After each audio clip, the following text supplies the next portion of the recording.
নমস্কার বন্ধুরা, সবাই কেমন আছো? তো চলে এসেছি আবার একটা নতুন ভিডিও নিয়ে। তো আজকে আমরা চলে এসেছি, দেখতে পাচ্ছ, চাউমিনের দোকানে। আর কিভাবে চাউমিন বানানো হচ্ছে সেইটাই তোমাদের সাথে শেয়ার করব। তোমরা যদি এই ভিডিওটা পুরো দেখো তাহলেই কিন্তু বুঝতে পারবে যে এই রকমভাবে কিন্তু চাউমিন বানাচ্ছে, মানে তোমরা দেখলেই তোমাদের মাথা ঘুরে যাবে। তো চলো তোমরা ভিডিওটা স্কিপ না করে পুরোটাই দেখতে থাকো।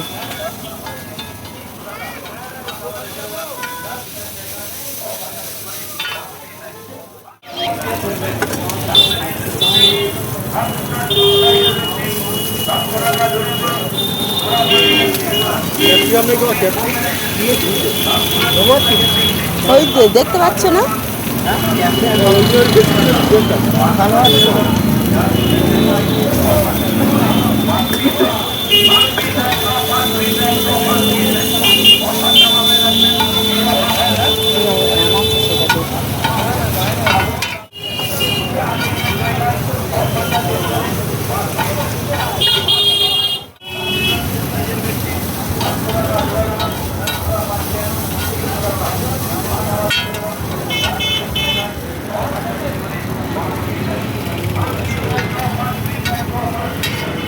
তো এখানে চাউমিনটা দেখতে পাচ্ছ রেডি হয়ে গেছে। এবারে কিন্তু নিয়ে নেওয়ার পালা। আর এখন আমরা নিয়ে চলে যাব কিন্তু বাড়িতেই। তো চলো, ভিডিওটা কেমন লাগলো অবশ্যই কিন্তু সবাই কমেন্টে জানিও।